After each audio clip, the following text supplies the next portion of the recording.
ఓం శ్రీ గురుభ్యో నమః. శ్రీమద్భగవద్గీత 2వ అధ్యాయం 25వ శ్లోకం. అవ్యక్తోయమచింత్యోయమవికార్యోయముచ్యతే తస్మాదేవౌ విదిత్వైనన్నానుశోచితుమర్హసి. ఈ ఆత్మ ఇంద్రియములకు గోచరము కానివాడు, మనస్సు చేసి చింతింప శక్యము కానివాడు, వికారములు బొందింపదగని వాడిగను చెప్పబడుచున్నాడు. కావున ఈ ప్రకారముగా తెలుసుకుని నీవు దుఃఖింపతగదు.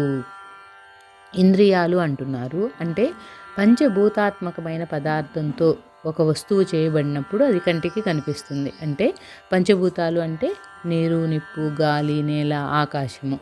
అంటే మన శరీరం కూడా ఆ తత్వాలతోటి తయారు చేయబడుతుంది. అందుకనే మనకి కంటికి కనిపిస్తుంది ప్రతి ఒక్క వస్తువు.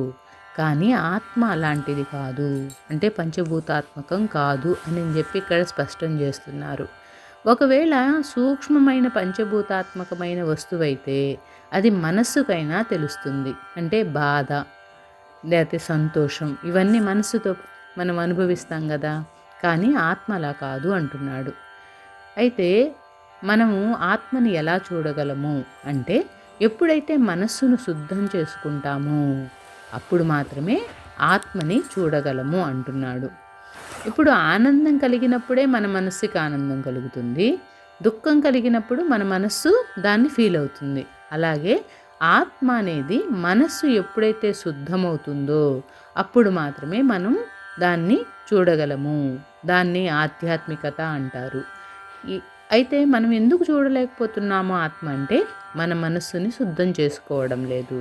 ఎలా అయితే అద్దం అనేది శుభ్రంగా లేకపోతే మన ప్రతిబింబాన్ని చూడలేమో, అలాగే మనస్సు కూడా శుద్ధంగా లేకపోతే ఆత్మను చూడలేము అని ఇక్కడ స్పష్టంగా చెప్తున్నాడు భగవానుడు. దానికోసం మనం ఏం చేయాలి? మన మనస్సులో ఉన్నటువంటి మాలిన్యాలని, అరిషడ్ వర్గాలని జయించాలి. కామ, క్రోధ, లోభ, మోహ, మదమాత్సర్యాలని జయించి ఈర్ష్య, ద్వేషాలను జయిస్తే అప్పుడు మనం ఆత్మని చూడగలుగుతాము. భగవంతుడు చెప్పిన తర్వాత ఆత్మ అనేది ఉంది అని మనకు అర్థమైంది కదా, పునర్జన్మ ఉంది అని అర్థమైంది కదా. కాబట్టి మన మనస్సుని ఎంత శుభ్రం చేసుకొని ఎదుటి వ్యక్తిలో కూడా మనల్ని మనం చూసుకొని మనం ఏ విధంగా అయితే బాధపడకుండా ఉంటామో ఎవరన్నా చేసిన పనికి, అలాగే మనం అట్లాంటి పనిని ఎవరైనా బాధపడతారనుకున్నప్పుడు అది చేయకుండా ఉండటమే మనం భగవంతుడికి ఇచ్చే సేవ. అలాగే మన మనస్సుని శుద్ధం చేసుకోవడం అన్నమాట.